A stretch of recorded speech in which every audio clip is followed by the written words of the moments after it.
Hello everyone, my name is Daniel and I'm just a casual sim racer. Today I'll be reviewing F1 2021. I reviewed this game while using both the Thrustmaster T300 and the Fanatec CSL DD, along with the Fanatec CSL Elite pedals with load cell. All settings for the wheel and the game's force feedback was left on default, except for in-game I changed the overall strength of the force feedback to 75.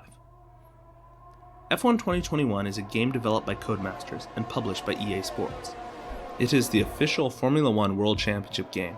It was released on July 13, 2021, featuring almost all of the actual tracks in the 2021 Formula One calendar, an incredibly deep and genre-defining career mode, and the new cinematic Breaking Point storyline.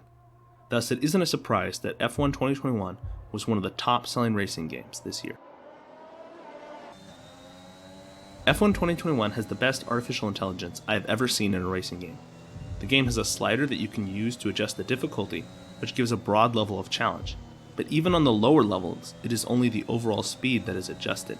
Thus, unlike in other racing games where perhaps at the lower AI settings, the cars will no longer race you or defend, in this game, they still will, even on the lower settings of the slider.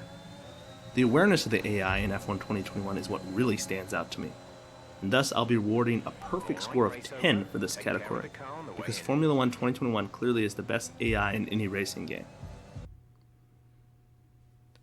The Formula One series of games always has a large and active user base. Currently, F1 2021 averages around 8,500 concurrent players, according to the Steam charts. For online play, the game uses a simple safety rating score combined with a performance score to best match players. It isn't the most detailed system, but apart from iRacing, it is comparable with most every other online rating system.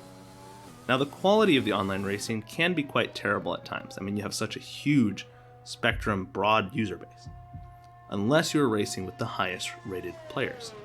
So I recommend avoiding tracks like Monaco and Monza when racing online. Just be smart. One great feature that Formula One 2021 does have is split-screen local multiplayer. As always, wonderful to play with family and friends. An awesome new feature, however, is the cooperative career mode.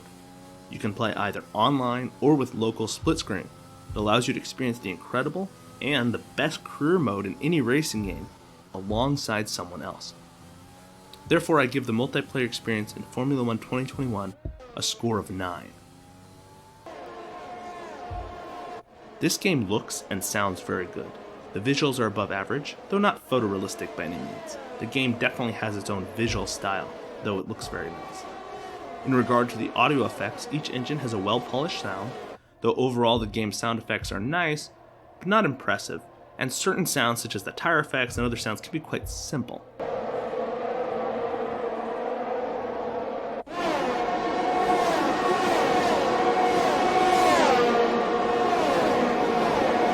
Overall, Formula One 2021 won't blow you away with its audio visuals, but it is one of the better looking games, and this is further complemented by its solid audio sounds. In this category, I give F1 2021 a score of 8. F1 2021 includes many different game content modes. Breaking Point, the thrilling story experience, a 2-player career like I previously mentioned, a real season start mode, a 10-year My Team career mode, split screen modes, multiplayer modes. It really just has everything that you could hope for in a Formula One game. There's the authentic lineup of all 20 racing drivers and the 10 teams that actually raced in the 2021 season. There are 24 tracks in the game, and this compares to the regular season except for the fact that it's missing Turkey and Qatar. However, Australia, Canada, China, Japan, and Singapore are present, which were not part of the 2021 season, though will likely be part of Formula One going forward and can be very useful to add into your career modes. These additional 4 tracks can also add variety to online and single-player racing. The Formula 2 cars are also present in the game in a recent update, and they provide more content to enjoy in F1 2021. Personally, I really enjoy taking the F2 cars to Monaco. While the larger F1 cars struggle to pass and can have boring races at Monaco, in this game, the F2 cars provide great racing around the tight street circuit. In addition to the incredible owner-driver career mode, there is the classic driver career mode, which now also has a 2-player option.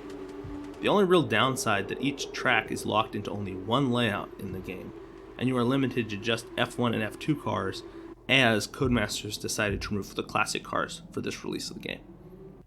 The career mode and the official tracks are the game's strength in this category, while the decision for Codemasters to remove the classic cars and alternate layouts doesn't help its score. Overall, though, the solid amount of content available in this game gives F1 2021 a score of 8 in regard to its content. The career mode in F1 2021 is the best career experience in any racing game. You can play as just a driver negotiating the best contract with various teams while pursuing the World Championship, or you can play as an owner driver by starting the 11th team on the grid.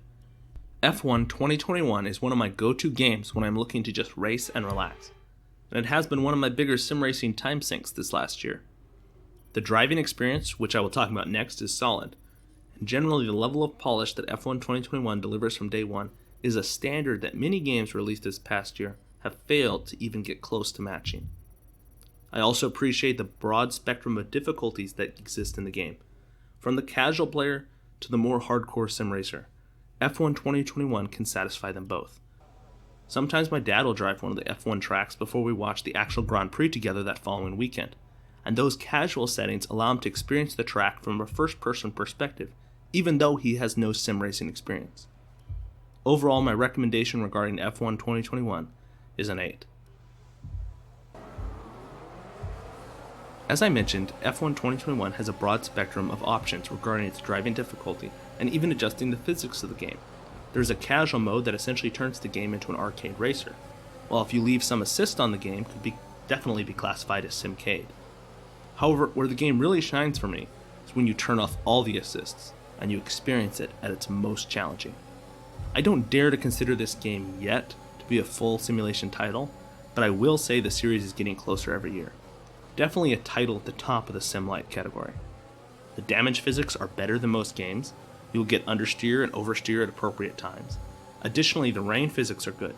Nothing incredible, but it adds another layer of realism to an impressive set of immersive features. Then the big feature for F1 2021 is the tire model, which is one of the best in sim racing. Maybe that surprises you. It has multiple compounds like an actual Formula 1 that have realistic tire wear, and these impact performance as the tire degrades. There are even punctures when driving over debris or running the tire beyond its lifespan. Ultimately, the tire model, in my opinion, is probably the second best feature in the entire game, after the career mode. The force feedback is better than in some past years of the game, but F1 2021's driving experience is definitely limited by its force feedback. It lacks some of those refined details you might find in a top full simulation experience.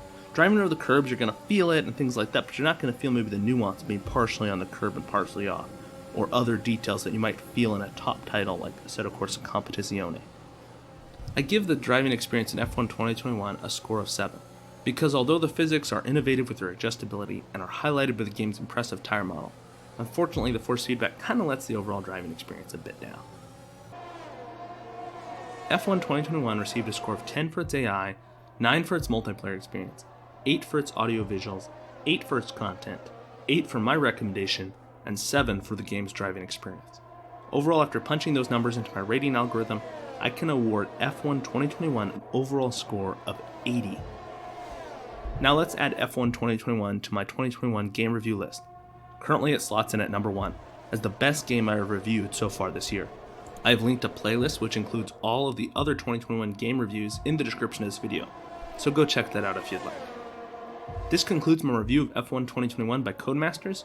I encourage you all to comment below. If you already purchased F1 2021, what has your experience with the game been like? And if you haven't purchased the game, are you considering it? I'd love to hear your thoughts. Thanks to those of you who are subscribed and helped support this channel.